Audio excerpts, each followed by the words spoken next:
Coming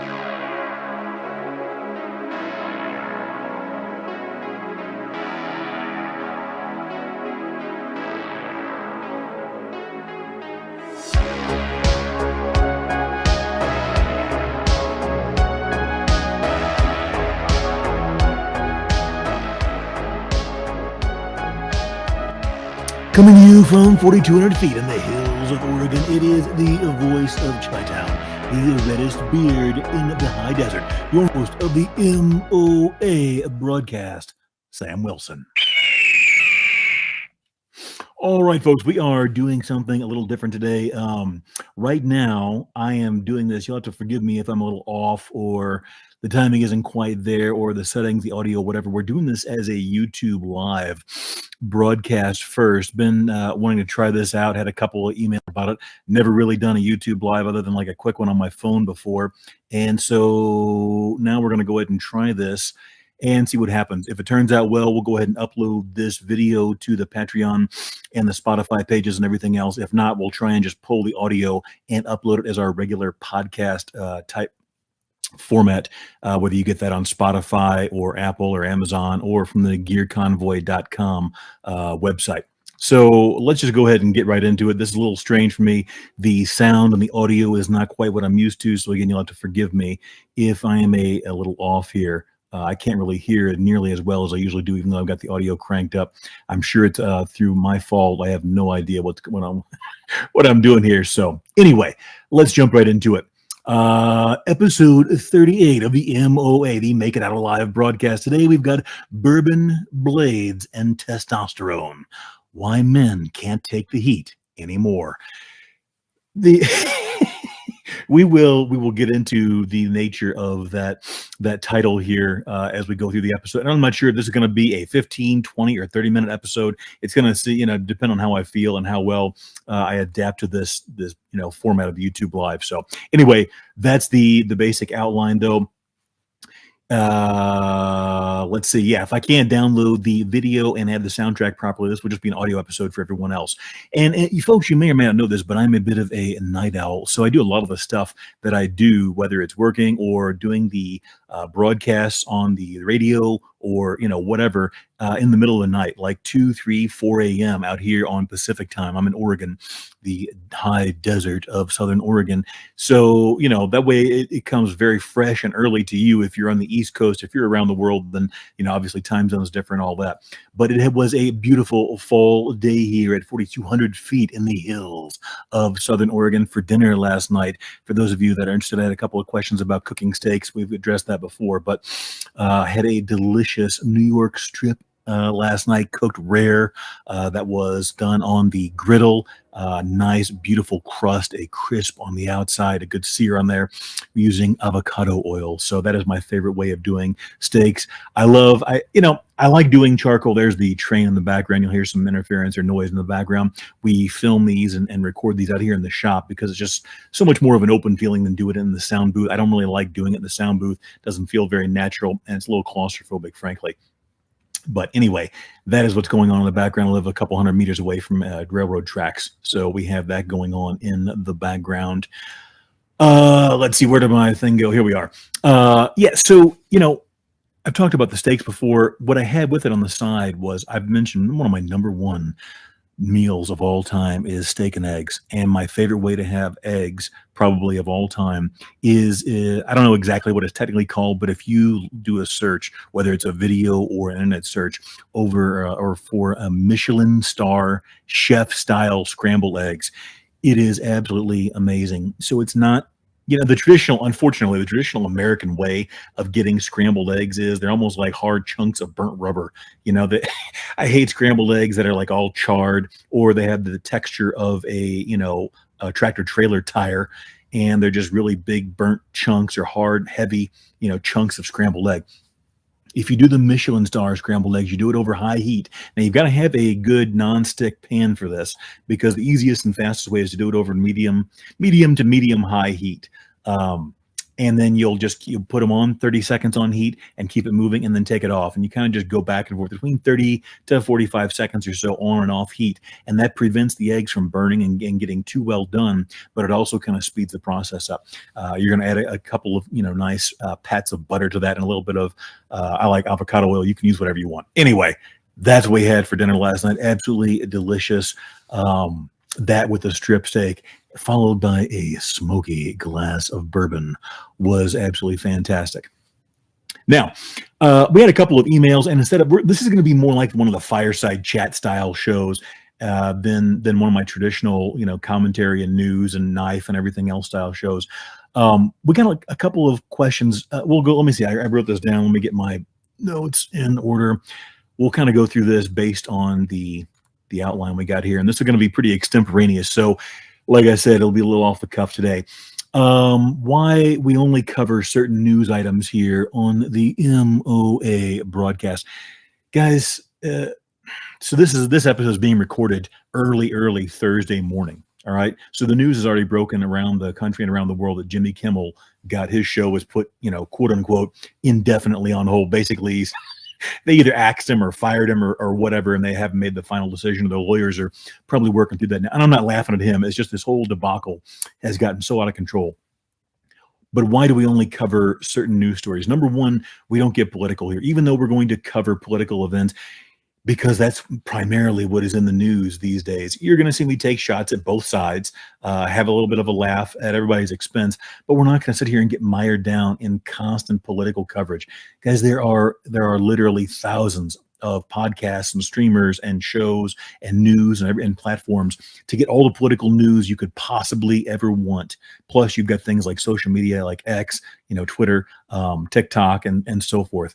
I don't want to sit here and do that. Everybody else is already doing that. And frankly, it's so much of it.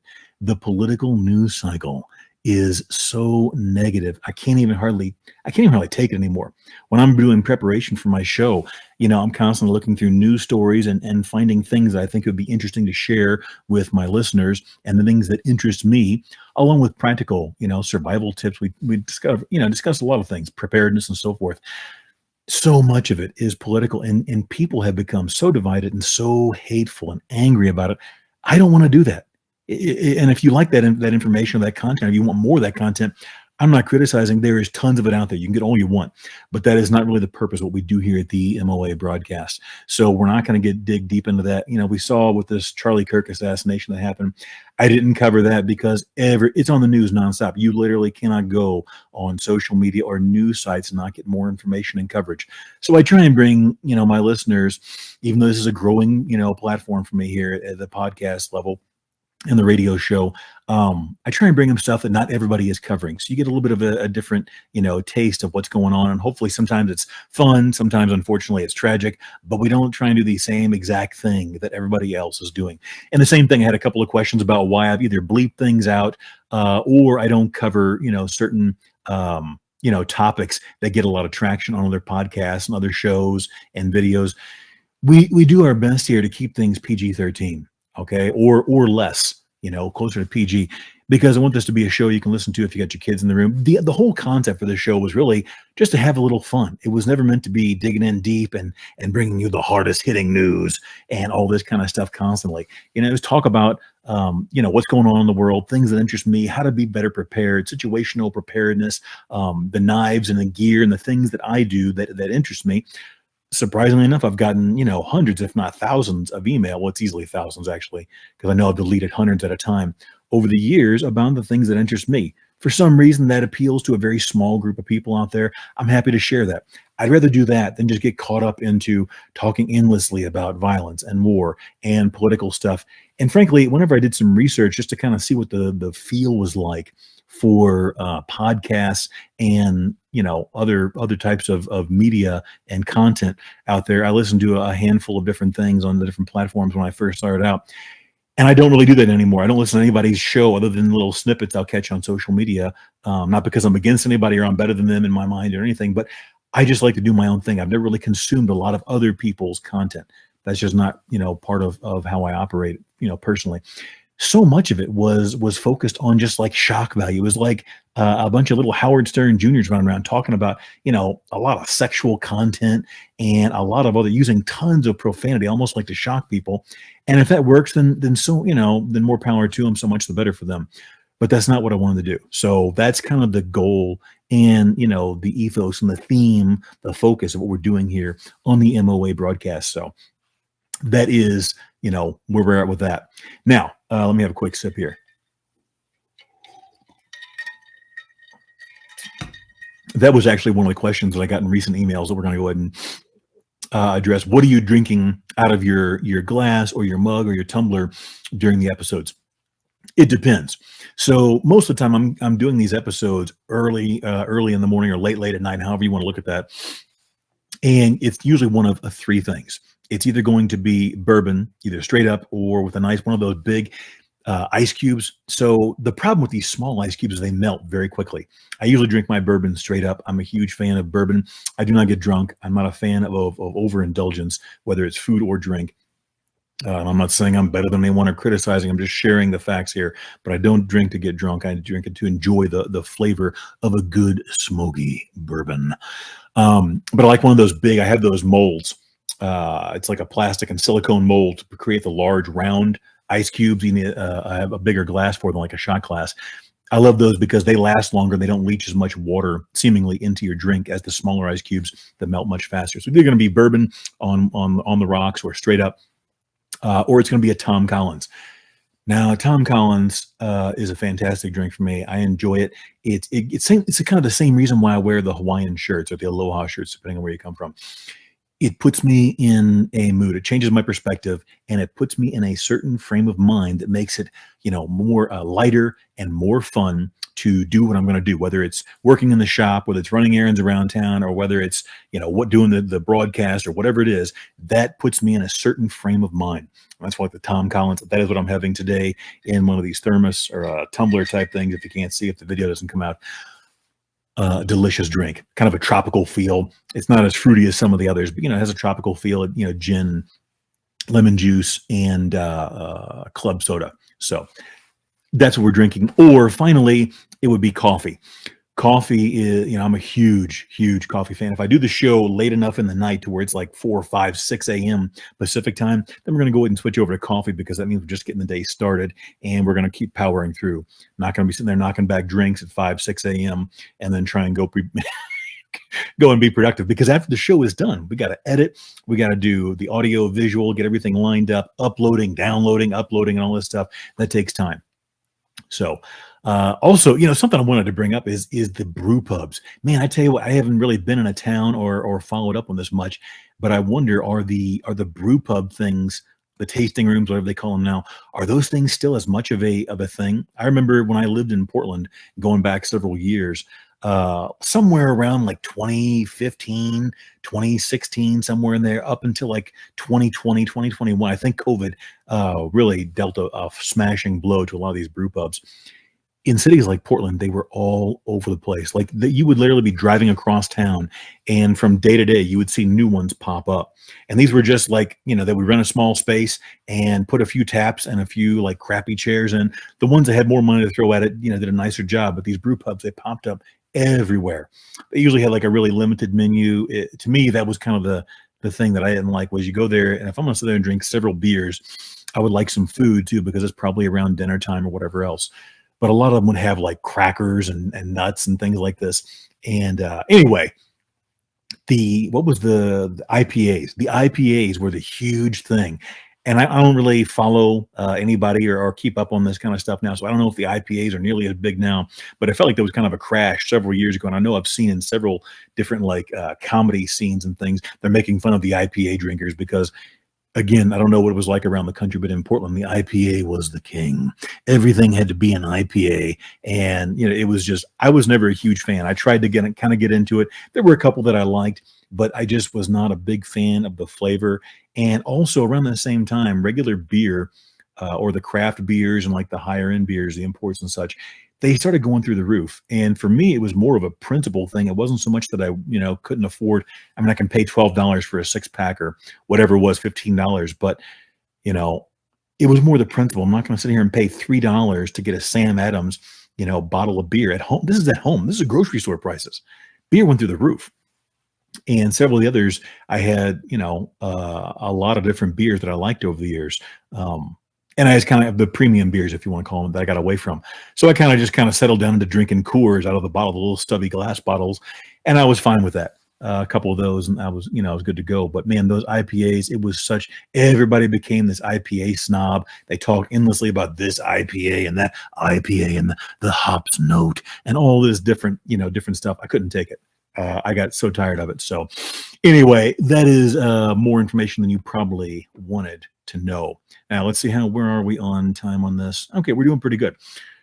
All right, let's go on. Next point, hollow handle survival knives. Okay, I have made it pretty clear, and I've talked about this a number of times. I'm a knife maker.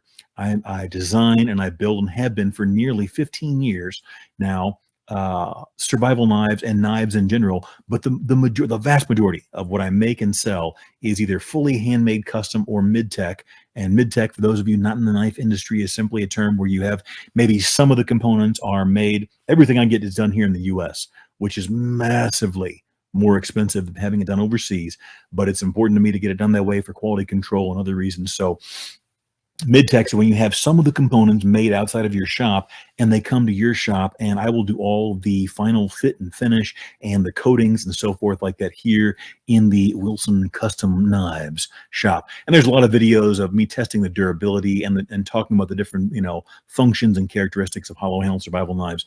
If you do a quick search on YouTube for Wilson Custom Knives, excuse me, you will find no shortage of information. So hollow handle survival knives are the only solution for survival knives. Guys, absolutely not. I've talked about this a number of times. I, of course, love to talk about and share the things that I do in the knives that I've designed and made and tested over the years here on my, on my radio show and my podcast and my channel and all this other, whatever. But by all means, get whatever you want. I'm a big fan of stainless. A lot of people are still into carbon steels. Fine. No one is saying that if you walk out in the woods with either a stainless or a carbon steel knife, you're just going to drop dead and expire at the first sign of, moisture or work or whatever else. Use whatever you want. That is the beauty. We have a knife market right now that is so rich and saturated with so many options. You can literally get almost anything you want in almost any configuration right now for a reasonable price. And you can even choose between made domestically or made overseas. There is a phenomenal selection of knives, whether it be for bushcraft, survival, hunting, EDC, that stands for everyday carry for those of you not in the business. There are literally thousands, if not hundreds of thousands of options out there, and a lot of them at very, very reasonable prices and using the most cutting edge materials. So get whatever you want. I happen to like hollow handle survival knives. Again, like many of you out there, I was a child of the 80s. First Blood, the first Rambo film, made a huge impression on me and many, many others, along with other films that either, incorporated hollow handle survival knives or, just alluded to the concept or whatever. And they're just fun.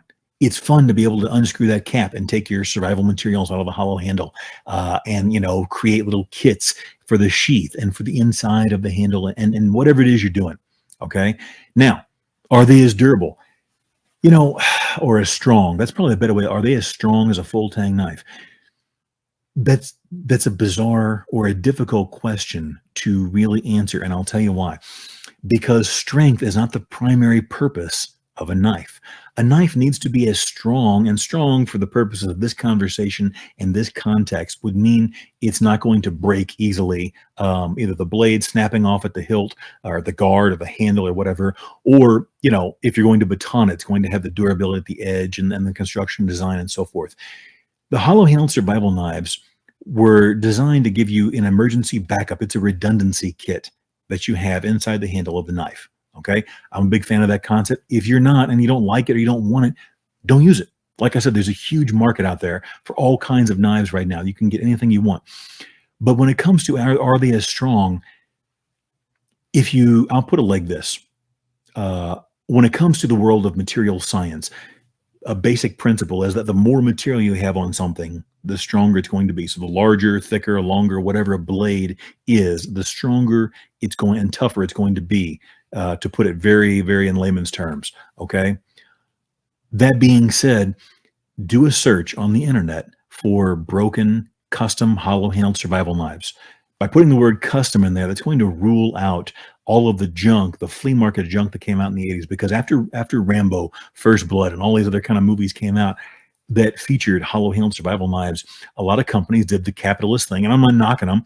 They jumped on the bandwagon and produced tons of these cheap, junk-made, hollow-handled survival knives that were sold at flea markets. They were trash for the most part. They had horrible design. They had a tiny little tang. And at the most critical point, the most critical juncture where the blade reduces its size and goes down into the guard, they made several huge mistakes as far as design just to rush it to market and keep it cheap. Those are junk. But if you're talking about well-made, there were some well-made, fairly priced, competitively priced market, mass marketed knives that were hollow handled that were available then that were good. Okay. That being said, most of the ones you see break are the cheap junk ones, the ones that are made from like Harbor Freight for $8 to this day, or the ones that were $5.99 or $6.99 or 99 cents going back, 20, 30, 40 years ago in the back of magazines and so forth. Those were junk. If you do an image search or an internet search for broken, custom, hollow-handled survival knife, I've found over the years like anywhere from 2 to 4 pictures, okay, of broken, high-quality, custom, hollow-handled survival knives. Now, there are also going to be much lower numbers of these custom-made ones out there because the cost is very high. And for people that wonder why is it so expensive, guys, these, compared to what's called a 3-piece knife, a standard full tang knife, to design and then to make consistently, efficiently and economically and very, practically, to make these hollow-handled survival knives, it is a lot of work. There are a number of steps that have to be overcome. It's just a lot. You've got a guard, you've got a butt cap, you've got machining that goes on, lathe work, mill work, and so forth. It is not the easiest way to make a knife. To make a standard 3-piece knife is very simple. You design your knife, you cut it out and do the profiling work, you do the grinds or drill the holes, however you do it, and then you heat treat it. And then whenever it's done from heat treat, you finish up your grinds, put on your handle slab, and then grind away everything that's not a knife. It's very, very simple and easy if you are a knife maker. So that's what keeps the cost high, though, is having all these different components, having the machine work, the lathe work, and all this stuff. So, but the bottom line is designed properly and well made. They are extremely durable, and you're not going to really have a problem with them breaking in normal use. Again, if you look at the videos I put out there, I have beat on these things viciously with a ball bat, with a club, with an axe handle. That's not going to be your problem. They're not going to break inside the handle or they have the blade just come flying off. Now, all of that being said, they're designed to be used as a knife, as a cutting implement, not as a demolition tool. If you use them, a well-made knife, to sit there and cut and slice properly, you're going to be fine. Okay? And if you don't like that style of knife, don't get one. But I bring that up and talk about it regularly because that's a big part of my business and what I do. And I have a very loyal following to those from those people that enjoy quality hollow-handled survival knives. So that's that. Very briefly, I'll touch on this. Let me get a sip here. My throat is a little dry. Because I live in the high desert where everything is very dry, wildfires are a very common occurrence here. I'm only about 2 hours from Northern California, from the California border. And so wildfires every year. So we have fires occasionally or regularly during the season here. And you get the smoke kind of all day long during fire season. It takes a beating on your throat, especially when you talk as much as I wind up doing for the radio show and all this other stuff. Okay, one other thing. And I've just put out a couple of videos on this. Again, if you look up Wilson Custom Knives on YouTube, you're going to get all kinds of information on this. Just put out a couple of videos on this. The most common misunderstanding, in my opinion, is that the tang needs to be longer on a hollow-handled survival knife. You've got to understand, guys, this is physics. Look at it as trying to break a wooden dowel rod. Would you rather, let's say you put it into a vise on your bench, would you rather try and break a wooden dowel rod? Let's say it's a 1/4 inch, so it's something that's easily breakable, by hand strength alone. Would you rather break one that was only, or one that was 2, 3, 4, 5, 6 inches long, or one that was only sticking up out of the vise by 1/4 of an inch or a 1/2 inch or 3/4 of an inch. Obviously, the longer that the tang extends in the handle, all you're really doing is creating a longer or a larger lever for yourself to break it. The tang is encapsulated, at least in my knives, the tang is encapsulated and surrounded by epoxy, steel, and or aluminum inside of a steel handle. Okay, it is reinforced there. If you break it, it will be right before or right after the guard. Okay, a longer tang is only taking away your storage space inside the hollow handle. And what's the point of having a hollow handle survival knife if you don't have much, if any, storage space inside there? So my tangs are shorter, but the point is, it's physics, guys. It's science, bro. The longer that tang, you're just giving yourself a longer lever. And I've demonstrated this in numerous videos. Go demonstrate it to yourself, to your satisfaction. Now, again, if we try and break it, of course, we can make these things, if you want to make them stronger, you can always make it stronger. If you want to make something unbreakable, that's a different story. But if you want to make it stronger, there's always a way. The point of being a true knife designer and maker, though, is not trying to make the most unbreakable knife that ever existed. The point is, just like you're trying to design a car, an automobile, or any other object, you want the best balance of quality, of durability and toughness and strength and so forth, balanced with the other attributes that you need, like in a car. If we made them all out of, thick stainless steel plate, they would be much tougher, but they would be very heavy, get much worse gas mileage, and they would be very, very expensive. Same thing with knives. Okay. If we sit here and just try and make them literally bomb proof, you're adding more weight, you're losing balance, you're losing storage space, or whatever kind of knife it is. And you're adding a great deal to the expense. And what's the point? A knife is designed to cut. And let me tell you something. The longer you live in life, in general, the way the trend tends to go, the longer you live in life and the more experienced you become using your tools and your knife and whatever else you've got, the more concerned you're going to be with how light and how useful something is for the purpose that you want it for, not how indestructible it is. That phase tends to kind of pass away as you get, as you continue to mature in life and you're worried about carrying along dead weight on hikes or walking around town or whatever it is. So, I'll leave it at that. You do you. That's me. That's my philosophy. In the end, what I always tell people is when I get to a new client or a client comes to me and they want a particular design or whatever else, sometimes it's more important to go with the person who designs and thinks the way you do and the way you want, than it is to go with maybe someone whose aesthetic you like. And I'll tell it to people sometimes when they come to me and they want a certain type of knife. I'm like, you know what? This particular maker over here will be a better fit for you because they're more aligned with, your perception, your ethos, and how you want this done. So that's that. I'm at the point where I'm much more interested in having a knife that will slice well, that will cut aggressively, and that is as light as reasonably possible while still maintaining full durability. And again, I've got the videos where I've shown what these knives can take. So there you go. That's my thoughts on that. Let's move on to our next subject, the hollow handle survival. Oh, man, this is the one. Let me get a quick sip here.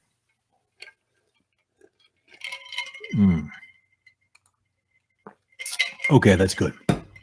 This is the topic that I really want to dig into, and we'll probably spend the least amount of time on it just because it is what you're either going to get it and agree or disagree or not, and we're going to move on. What happened to all the testosterone in men today? What is wrong? I'm not going to, I've made several jokes, as you probably imagine, if you're a follower or if you listen to my show or whatever. I'm a pretty blunt person, and I was raised very traditionally in the Midwest. And I'm also an observer of life, and I'm a very pragmatic person. So that's going to lead you to several conclusions very quickly about the differences between men and women. So I've made jokes about the differences between men and women before, whatever. Today, though, we're picking on men. What in the world has happened to men today? They have become a joke. They are so weak and soft and emotional compared to what they were for thousands of years. And let me give you a few examples so you understand where I'm coming from and to contextualize this, what we're talking about. Okay? Men have become so whiny and lack accountability and just cannot, their egos have become so fragile that at the first sign of disagreeing or of exposing or correcting them or saying something they disagree with, a lot of guys, they literally fall to pieces. And let's illustrate it like this. I used to be a big fan or a decent fan. Something in my collar here. Let's fix that. Okay, I used to be a decent fan of some of the forums that are online about knives and outdoors and so forth, and I would go participate in these forums. And you've always had people that I'm a pretty blunt person, and you may have noticed I tend to be a little sassy at times. That comes with growing up as a redhead and a number of other things in my life. But I'm a very blunt person. However, if you know me in person, face to face, I would never ever talk to somebody online in a way that I wouldn't address you face to face. And in general, it's with a great deal of respect. However, sometimes it doesn't always translate to the written word in like social media or online posts. So I get it. Excuse me. But I have laid off a lot of the forums, not participated nearly as much because in recent years, number one, that a lot of them have deteriorated to the point where they're no longer the hub of activity, the hive of activity that they used to be. Number two, everybody just wants to argue. And you're posting a lot around a lot of other guys that are allegedly full-grown men. And if you say anything that sets them off in the least little way, they lose their mind. I have been attacked personally so many times. I can't count it. Just because I posted a literal fact, didn't necessarily aim it at someone. And somebody somehow was so sensitive, they took offense to this and came after me and or my business and whatever else. Now, make no mistake, I have gone after a few people and really not, lit them up with sarcastic posts or whatever else. But in general, I have had more blowback from just posting facts. And let me give you an example. What were the ones that I had? I wrote down here okay. So here's this is the boiled linseed oil. Boiled linseed oil is a finish of sorts. I wouldn't really call it a finish because it's not a great finish. It does kind of meet the technical requirements of finish. I've got a background in coatings going back close to 30 years at this point. Okay. And if you find that unlikely, I don't really care. I can prove everything that I'm saying right now. Anyway, we'll leave it alone. On a forum post one time, these guys were talking about, on one of the outdoor forums, they were talking about using boiled linseed oil for a finish on something. I posted a few literal facts from that were based on experience, but are also verifiable facts about boiled linseed oil. And a couple of grown men who, according to the ages they posted, were easily close to retirement or above retirement age. Okay. They came after me and started just posting all kind of attacking me, questioning my knowledge, saying that I should have, college education and degree to talk about using boiled linseed oil. For those of you who don't know, boiled linseed oil, you can buy it in the hardware store by the gallon. Okay. I've got it, like I said, a rather long, past or history in the coating industry. I have used dozens, if not hundreds of gallons of linseed oil over the years because for a while I worked with antiques and a number of other things and used several gallons, sometimes a week, of boiled linseed oil. And these guys were so butthurt about I wasn't even talking to anyone in particular, but they started attacking me because part of the problem is with forums, what it really boils down to is it's just like high school. It's a popularity contest. And basically, people will side with whoever they like the most over whoever is factually correct. And I always use my name. Sam Wilson out there is my forum name. A lot of other people use forum names for whatever reason. I don't care. It's very easy to attack somebody and go after their business and call for boycotts. I had people try and call for boycotts of my business, attack my website and all kinds of things because they didn't like the facts that I posted about things. Whatever. What are you going to do? Men have become so sensitive today. I had a while back, I had a guy, I posted something and I don't even know who this guy is. Apparently I've met him. I didn't realize at the time, but I've met him. He went out and made a video making fun of me because a post that wasn't even about him or directed at him. I guess it got so deep into his feelings that he felt the need to go and make a whole video about me. And the things that I said when they had nothing to do with him, and he misinterpreted and lost the point of what I was trying to say. One day I started getting all these emails from, hey, this guy posted a video about you. And I watched somebody, I don't really care. It was so lame.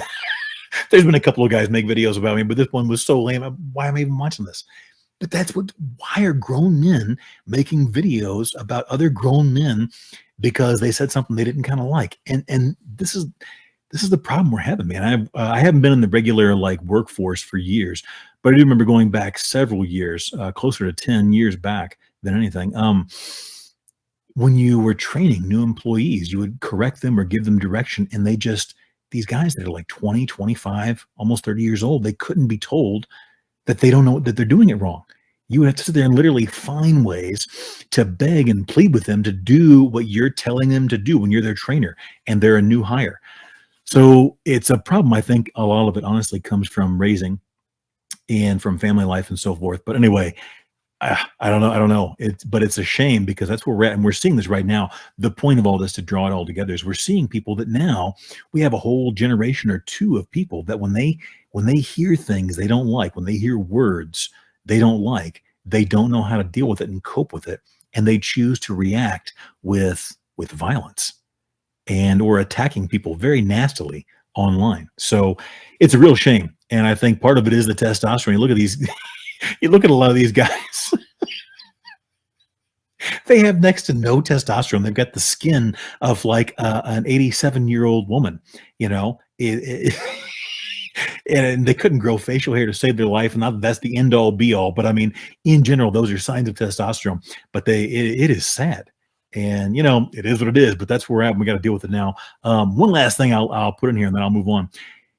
The breakdown in society continued because every year, and I mean literally every year, I send out literally thousands of dollars worth of free product to both clients and vendors and service providers that I work with. This has been going on for several years now. Okay, I will send out unsolicited with their orders. Sometimes I will just send out custom made product or standard retail product that I produce here in the shop. And do you know, after literally, I mean, beyond thousands of dollars a year, do you know how many thank yous I get per year? The average is 0. Most of the time, nobody says thank you. I can tell you this, I haven't received more than 5 thank yous in the last, like, you know, what, 3-4 years now. And I don't do it to get a thank you. I don't do it to get anything. It's just something I do out of, you know, that's how I do business. I like to try and reward people or send them something good to show I appreciate their business. And it is just shocking to me. Most people don't say thank you. Sometimes they'll send an email and be like, hey, did you get that free product that I sent? Oh, yeah, I did. And they still, you know, whatever. I've even seen in instances where I've sent people free custom made product out of my shop. They never said thank you. And they literally turned around and sold it for a profit. And my point is, all of this is related. We're seeing a breakdown in society, and it's really sad. So if you're a parent, man, do your job, train your kids, and make sure they don't turn into those kind of people. So that's where we're going to move on. That's going to cover it. Was there anything else? No. Okay. Let's go ahead and close it out, folks, with a Florida man story. For this, we go to Spring Hill, Florida. Let me get one sip before we kick it off. Okay. A Brooksville man charged after threatening people with a knife at a Spring Hill gas station. According to the sheriff's office, the story comes to us via Fox 13 News. Spring Hill, Florida. A man who threatened multiple people at a Spring Hill gas station on Saturday is facing aggravated assault charges, according to the Hernando County Sheriff's Office. That's HCSO. Eric Foreman. I'm pretty sure that's the name of the kid off of the 70s show program. Eric Foreman, no relation, I'm guessing, 44, was walking around with a knife threatening people near a mobile gas station, allegedly, before deputies located him across the street at the Exxon gas station.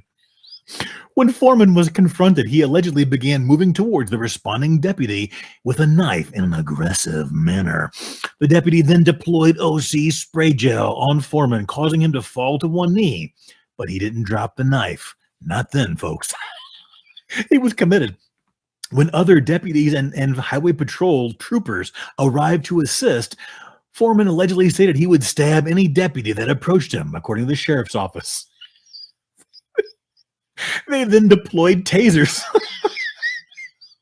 on Foreman, which did not bring him down and failed to subdue him. Finally, they shot him with less lethal shotgun rounds before he was finally subdued and taken into custody. He was taken to the Hernando County Detention Center, and his bond has been set at $10,000. Investigators say that nobody was injured during the incident. Foreman was no stranger to the law, though, folks. He had been previously arrested in 2022 for arson, criminal mischief, and simple assault. He was arrested on another assault charge the year prior. Just another day in Florida, folks. All right, that's going to do it, folks. Remember, don't wait until you have an emergency to prepare. If you wait, it may be too late. If you don't make it out alive, you don't make it out at all. Stay safe out there, folks.